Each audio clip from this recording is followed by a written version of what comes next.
क्यों?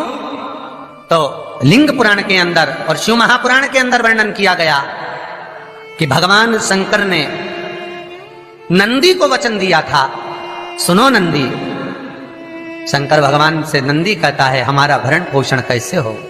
शंकर भगवान कहते हैं नंदी मेरे शिवलिंग पर, यदि कई लोगों को थोड़ा ध्यान दीजिएगा, बहुत कथा पर बहुत ध्यान देना, शिव महापुराण की कथा है, बार बार ऐसी कथा नहीं मिल सकती आपको। सुनोगे आप अपनी जगह पर, बहुत वक्ता हैं, बहुत प्रेम से बांचते हैं, पर जो कथा रस तत्व से आपको मिल जाए उसको ले लीजिए महाराज।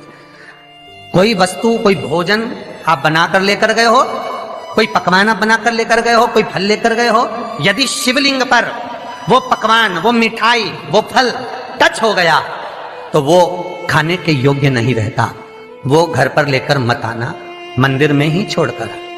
यदि भोजन, पकवान, मिठाई, शिवलिंग यहां पर है और भोजन का भोग तुमने इतनी दूर से लगाया है, फल इतनी दूर रखा है, वो शिवलिंग पर टच नहीं करा गया है, तो उस प्रसाद को, उस फल को आप पा सकते हो, उसको खा सकते हो।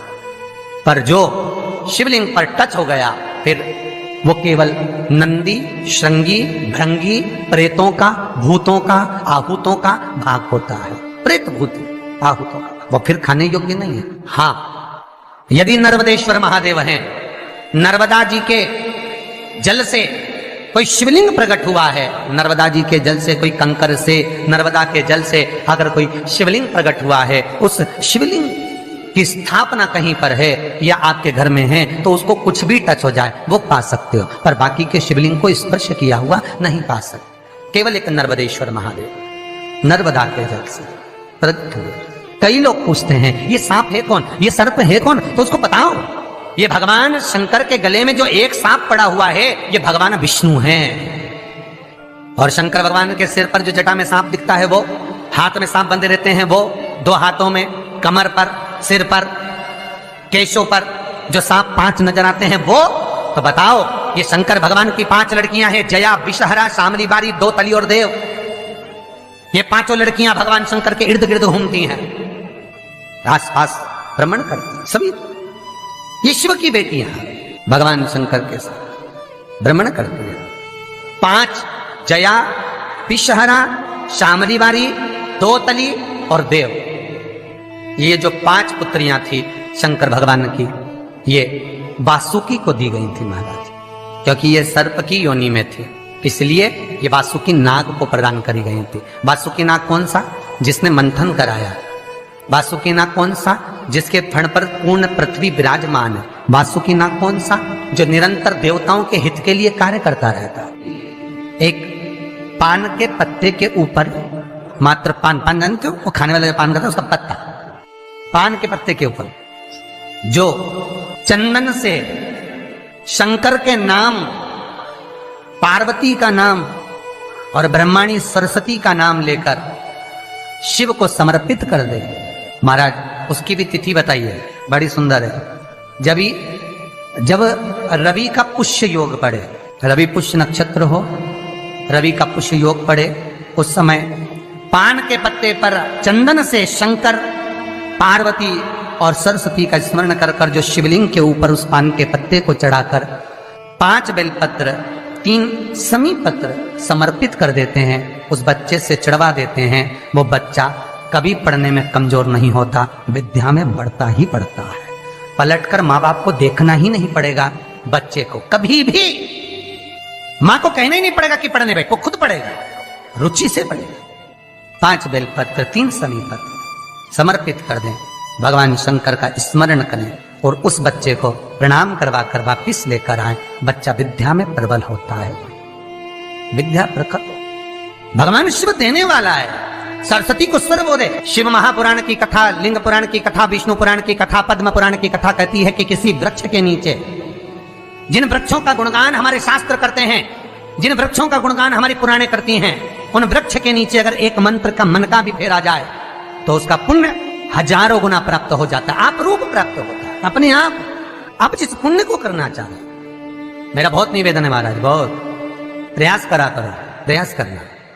अगर हाथ के मनके की माला भी नहीं हो और किसी पीपल के पेड़ के नीचे 15 मिनट बैठने का मौका मिल गया, आंवले के वृक्ष के नीचे 5 मिनट बैठने का मौका मिल गया, किसी आंवले के वृक्ष के नीचे 5 मिनट बैठे हो ओम नमो नारायण का मंत्र का स्मरण कर लो, ओम नमो भगवते वासुदेवाय का जाप कर लो, बस उसका फल चौगुना हजारों गुना प्राप्त हो जाता है।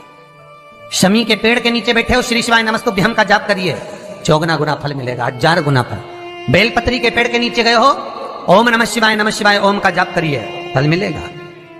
उस फल को हमें पाना है। कई लोग कहते हैं महाराज हम पूजन बहुत करते हैं, हम पाठ करते हैं, हम अर्चना करते हैं, हम व्रत रखते हैं, हम उपासना करते हैं, हम दान करते हैं, हम पुण्य करते हैं, हम सत्कर्म करते हैं, उसके बाद भी दुख क्यों है? हम पूजन तो कर रहे हैं।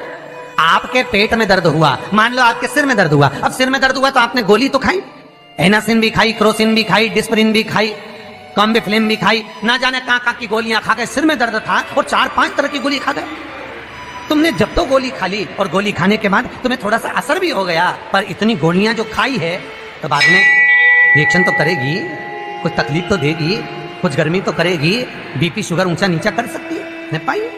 उसी तरह मंत्र, माला, पाठ, जप, अनुष्ठान फल कब देते हैं और फल कब नहीं देते, ये शिव महापुराण की उमा संहिता कह रहे हैं। शिव महापुराण का उमा खंड, पार्वती खंड को अच्छे से पढ़िए तो उसमें बताया है, उसमें वर्णन किया है।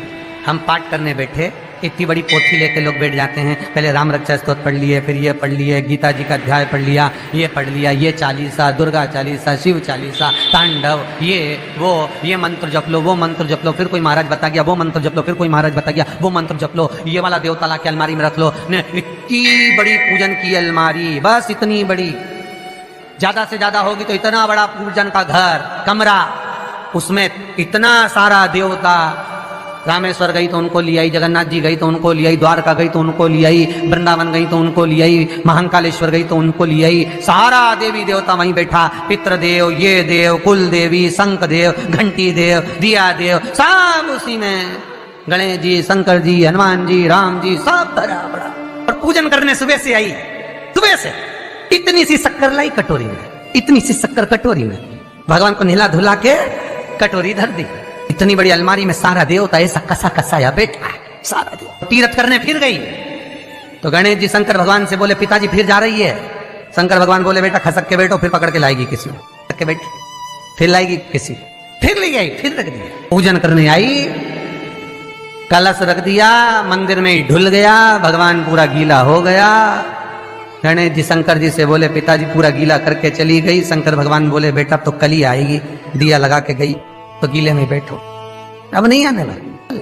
और ध्यान देना साहब, इस कथा को आपके ऊपर लेकर समझाया जा रहा है, क्योंकि शिव महापुराण की कथा कहती है कि आप जो मंत्र जप रहे हो, आप जो माला जप रहे हो, आप जो साधना कर रहे हो, आप जो पाठ कर रहे हो, वो आप पर असर कर रहा है कि नहीं कर रहा है, वो आपको समझना है। राम रक्षा स्तोत्र का पाठ करो तो पहले हनुमान चालीसा पढ़ो, फिर राम रक्षा स्तोत्र करो। शिव चालीसा, दुर्गा चालीसा, गणेश चालीसा, हनुमान चालीसा, गायत्री चालीसा, इन 4-5 चालीसा को एक साथ कभी नहीं पढ़ना। एक चालीसा यदि आपने पढ़ ली है शुरू में, तो पाठ पूरा होने के बाद जब उठने की तैयारी हो तब दूसरी चालीसा पढ़ दो, बाकी की चालीसा भले आप बाद में पढ़ दो। पर एक साथ 4 चालीसा का पाठ नहीं होना चाहिए।